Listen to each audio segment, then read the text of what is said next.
Well, in the last week, very exciting developments here at the Manx Museum in Douglas. We've just opened our new project called the iMuseum, which basically gives incredible access to a lot of archives and museum collections through computer technology, and it's really available for everybody to use, to come down to the building here in Douglas and to use one of our laptops or bring your own laptop, come and have a look at the site and see the range of items we've got from our collections.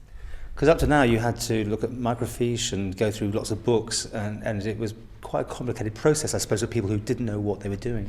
Yes, I mean, obviously the museum library reading room is still open, and there are certain things that we can't actually put on the internet at the moment, but we have digitised thousands of photographs and parish records, and also newspapers, which I'm sure lots of people will find really, really interesting. As you mentioned previously, you'd have to sit for hours and hours and hours and roll through microfiche and not necessarily find what you were looking for because you had to read the sort of closely packed print.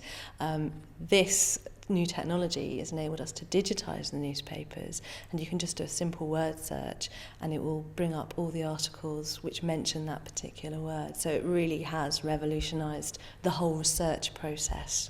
Okay, well, we're going to have a demo now. I think we're going to go for Cunninghams Camp, aren't we? Yes, what we'll do is we'll have a quick look for Cunninghams Camp. So we're going to go to Explore Places.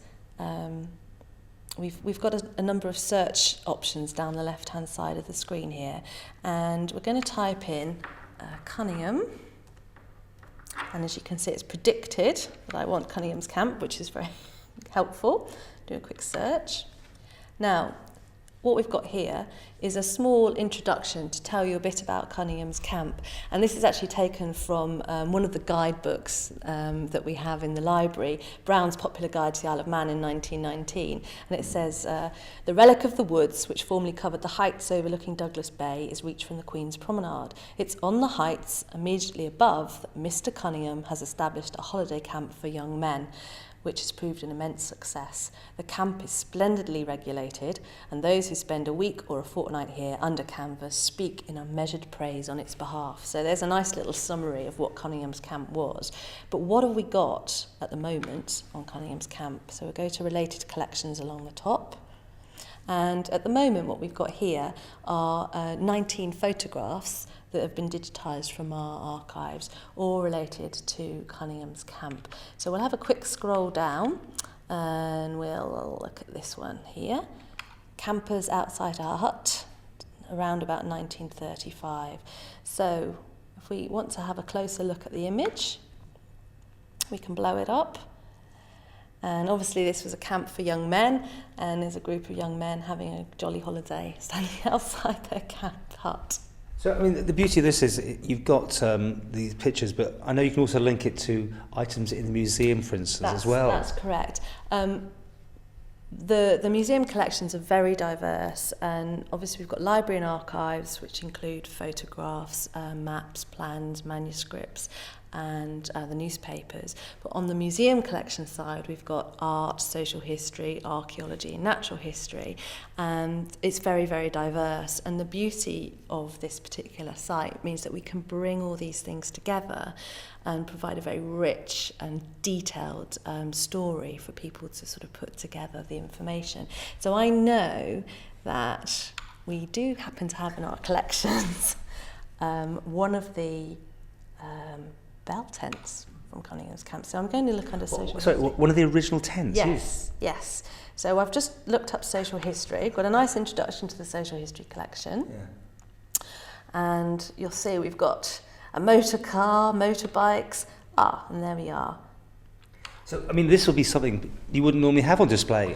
Bit tricky to show, actually, wouldn't it, size-wise? It is. So here we have a genuine tent that came from Cunningham's Camp, and this was stored flat for many years, and obviously in order for the photograph to be taken we had to erect it, so we had to go down and get the tent pegs out and make it whole again so people can see it online.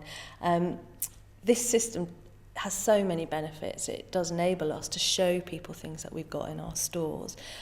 Museums generally can only ever display a very small percentage of their collections, but by digitising those collections, we can make them a lot more accessible and open things up a lot more and enable people to see what we've got.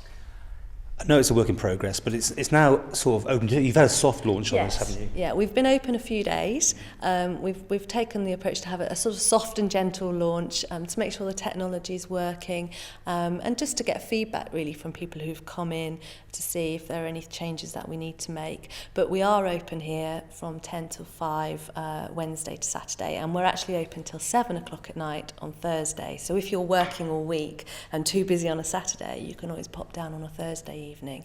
It's free to come in, and there are people on hand to help you. And you don't necessarily have to have your own laptop with you? No, if you don't have your own laptop, don't worry, we've got laptops here, we can set you up, we can show you how it works. It's really simple, nothing to be scared of, and hopefully you'll find something really fascinating, particularly with the newspapers. Maybe I could show you the newspapers? We'll do that in another section, I think. But just to finish on this one, if people have items they think you'd be interested in, presumably you want to hear from them?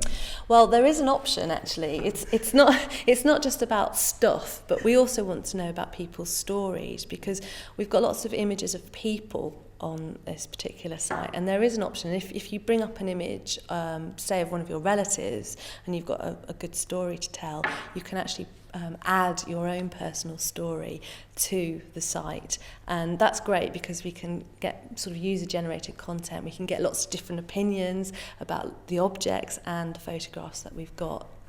Okay, well, we'll look at that in another part of this video. Thanks so much for now.